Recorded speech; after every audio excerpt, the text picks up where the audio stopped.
Hello friends, welcome back to my new blog. আর এই দেখো কত কাঠের গুঁড়ো, আর এই কাঠের গুঁড়ো কিন্তু এই রুমটার মধ্যে পুরো বিছিয়ে দেওয়া হবে, কারণ এই পাশে যে মুরগিগুলো রয়েছে সেরা এখন অনেক বড় হয়ে গেছে। তাই এদের এখন ভালোভাবে জায়গায় হচ্ছে না, ঘোরাফেরা করতে পারছে না, খুব একটা গাদাগাদি হয়ে যাচ্ছে। তো তাই জন্য পাশের রুমটাও খালি করে সেখানেও এদের জন্য জায়গা বানানো হচ্ছে। আর পাশের রুমটায় কিন্তু অনেকই ছোট বড় জিনিস রাখা ছিল, সেগুলোকে সরিয়ে খালি করে সেই জায়গাটায় এখন কাঠের গুঁড়ো বিছিয়ে দেওয়া হচ্ছে। আর এই দরজাটা দেখতে পাচ্ছ, এই দরজাটা এখান থেকে খুলে দিলে পরে এরা এই রুম থেকে এই রুমে আরামসে চলে যেতে পারবে। আর দুটো রুমে ঘোরাফেরা করলে কি হবে, ওদের জায়গাটাও ভালো হবে, ঘুরতে ফিরতেও ভালো হবে, তেমন একটা অসুবিধা হবে না ওদের। তাই এই লোকটাকে আনা হয়েছে এইসব কাজ করার জন্য। আর আমরাও হাতে পাতে করে দিচ্ছি। আমরা মানে আমি তো কিছুই করছি না, আমি শুধু ভিডিও করছি। আর আমার হাজব্যান্ডও অনেক কিছু করে দিয়েছে সাথে সাথে।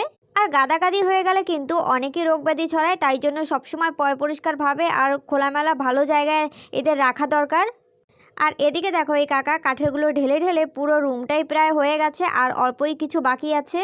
আর এই যে কাঠের গুঁড়োগুলো দেখছো, এগুলো কিন্তু পরবর্তীতে আমারই কাজে লাগবে, আমার গাছপালা লাগাতে। তোমরা তো জানোই আমি গাছপালা লাগাতে কতটাই ভালোবাসি।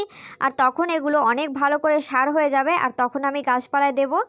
এবার কিন্তু পুরো রুমটাই কাঠের গুঁড়ো দিয়ে ভালো করে বিছানো হয়ে গেছে। আর আমি কখন থেকে ওয়েট করছি ওরা কখন এর মধ্যে আসবে। আর এর মধ্যে অনেক পোকামাকড় আছে, সেগুলো খাবে। তো ওরা আসছিলই না, আর আমার সবুজ হচ্ছিলো না। আমি কত ডাকাডাকি করলাম, আসলো না। তারপরে আমি গিয়ে ওদেরকে তাড়িয়ে দিচ্ছি, কিন্তু ওরা যাচ্ছেই না। দেখো ঘুরে ঘুরে এইদিকে চলে যাচ্ছে, এক জায়গায় থাকতে থাকতে এদের অভ্যাস হয়ে গেছে। তো অনেক কষ্টে এই 4 টাকা আনলাম। তো ভিডিওটি ভালো লাগলে লাইক শেয়ার কমেন্ট করো, আমার চ্যানেল নতুন সাবস্ক্রাইব করে দিও।